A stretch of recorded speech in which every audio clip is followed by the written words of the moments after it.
have to make all these excuses for her. This, like I said, all this was this week was people who said, "Oh, she ran a flawless campaign. How ridiculous!" Or it's sexism, it's racism. This is an old playbook. Yes, I didn't say any of those things. I know, but I've heard a lot of these things, and like I think America's perfectly willing to elect a woman. They just didn't like the last two that were put up. The vice president to Joe Biden, whether it was a male, female, black, white, or anything else, was going to have a giant political albatross around their neck, and they could perform perfectly or perform imperfectly. But that person was going to be at a disadvantage. She didn't make a good case. Well, she didn't denounce the past stuff that people didn't like. She just tried to ignore it. I've been on that MSNBC, mate. It was propagandist nutcrackery on there. I went on a show called Morning Joe. It was absurd the way they carried on. Good Morning Joe. Yes. Yeah, I don't know what it was. It wasn't morning. There was no one called Joe there. No one could concentrate. They didn't understand the basic tenets of journalism. No one was willing to stick up for genuine American heroes.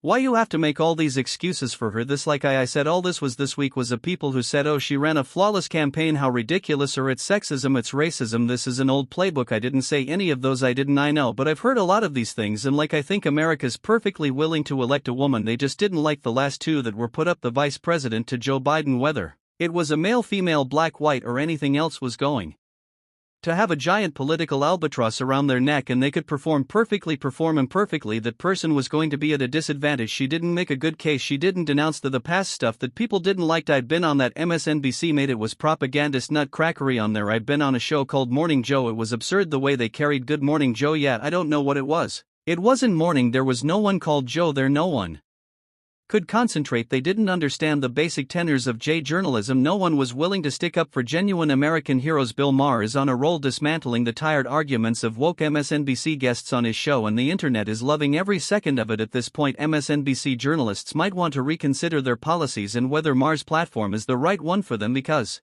the obliteration is getting downright embarrassing. So which MSNBC guest wandered into Maher's crosshairs this time, and what did Maher say that had them scrambling for cover? We've got all the receipts right here, so stick around as we dissect the issues. But before we dive in, be sure to subscribe to this channel for more compelling clips like this. I also think everything the candidates, especially the Democrats, do to get voters annoys them. The constant texting. Did you get the texts like from Tim Walz every 5 minutes? And like always, begging for money and knocking on doors. Or we've got people knocking on doors. People don't want knocking on your door, who in this day and age wants someone knocking on. Kids don't even like it when you have a phone call. That's like too much of an invasion of their privacy. Bill Maher expertly dismantles the hypocrisy in MSNBC's John Heileman's arguments. Hillman claimed that Kamala Harris lost the election because her message failed to reach its intended audience, but M pointed out the real issue. It wasn't the message, it was the medium. The Democrats chose to rely on legacy media outlets like MSNBC and CNN, which already leaned in their favor, preaching to the choir. Meanwhile, Trump was reaching broader audiences on neutral platforms like Joe Rogan's podcast and Theo Von's show. And when the legacy media approach fell flat, Democrats took a more intrusive route, resorting to mass text messages and even knocking on doors, crossing the line into people's personal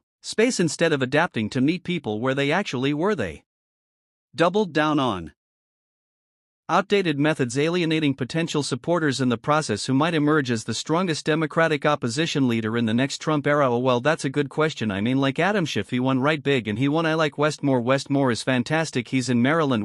Who? But who's going to be the one Gavin Nome we have here in this state? He's already like called the legislature to Trump. Hasn't done anything yet, but I understand that this was the problem. There was a 2014 study that showed that Fortune 500 companies were more likely to pick a female CEO if the company was struggling, basically setting women up for the big job, but to also fail if they did well, fine, but if they failed, like, look, we have a female CEO while failing. And that's what I feel like they did to Kamala Harris when Biden refused to step aside and not run again. He was supposed to be that bridge. He backed off on that promise due to arrogance, and then he drops out after a catastrophic debate performance, and they set Kamala Harris up to fail. What is this journalist even talking about? The Democrats already had their message locked and loaded. All Kamala Harris had to do was amplify it, and supposedly everything would fall into place. But here's what they're missing. Americans are discerning. They didn't just listen to polished speeches, they looked at the reality they were living through: skyrocketing inflation, rising crime, and unsecured border. These weren't just headlines, they were daily struggles, and voters took note. They weren't swayed by political slogans, they were motivated by lived experience. Even if Biden were at peak mental fitness, it wouldn't have made it a difference. Americans weren't buying what the Democrats were selling. In fact, Biden likely would have lost by an even wider margin, because the problem wasn't just the messenger, it was the message itself, and voters had already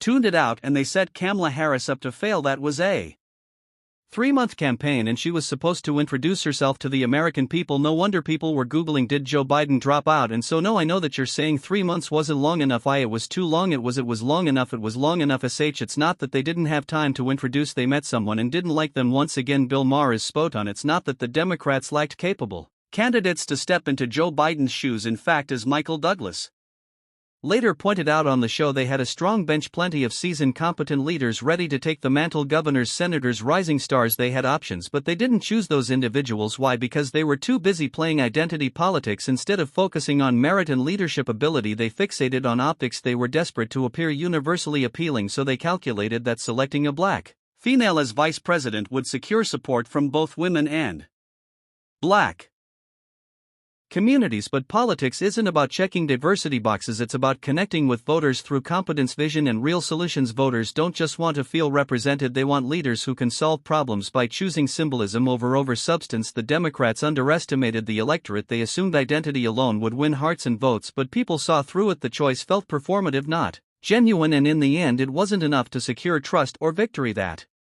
miscalculation might be one of the reasons they're facing the political backlash they are today. You're the sitting vice president and you get put on the elevated to the top of the ticket 107 days ahead of the election. I think that is a very high degree of difficulty put on anybody, and I do not think she is the perfect candidate. I tend to agree with Sarah that probably in a fully litigated primary she probably would not have been the Democratic nominee, but we all never know that. But I will tell you that there's never been anybody who's had the difficulty of that situation elevated that led me why to run away. I don't know if you know this, but the Vice President United States has basically shoved in a broom closet for 3.5 years. You couldn't, she was more popular in there. Yes, well, I mean it, this idea that in a mass media age that 107 days is not long enough to know somebody. You are way overestimating the American people in terms of what they know. No, wait, pause right there. This is exactly the kind of attitude that led the Democrats straight into opposition, underestimating Americans. John Hillman of MSNBC actually claimed that Bill Maher's assertion that 3 months was more than enough time for citizens to make up their minds was an overestimation of Americans. Really, that's how the woke left views the rest of us, like we're incapable of critical thinking or making informed decisions. No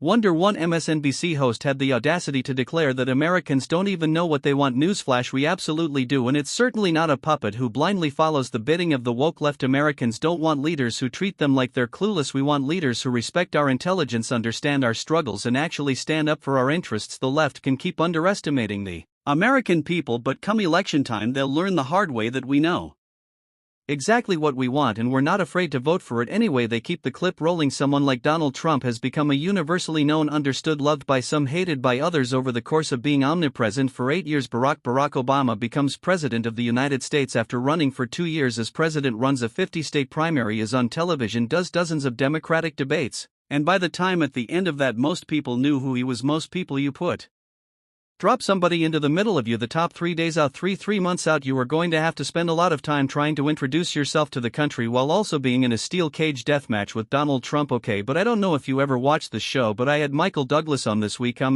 the top we were talking about this and he made a very good point that every other country in the world can do it in months, sometimes weeks. Why can every other country do it in that short period of time? Are they all that so much brighter than America? I don't think so. That's exactly my point. Some countries manage to hold decisive elections in just a matter of weeks. Trust me, with this kind of mentality, the Democrats are better off in opposition. They're failing to grasp the obvious.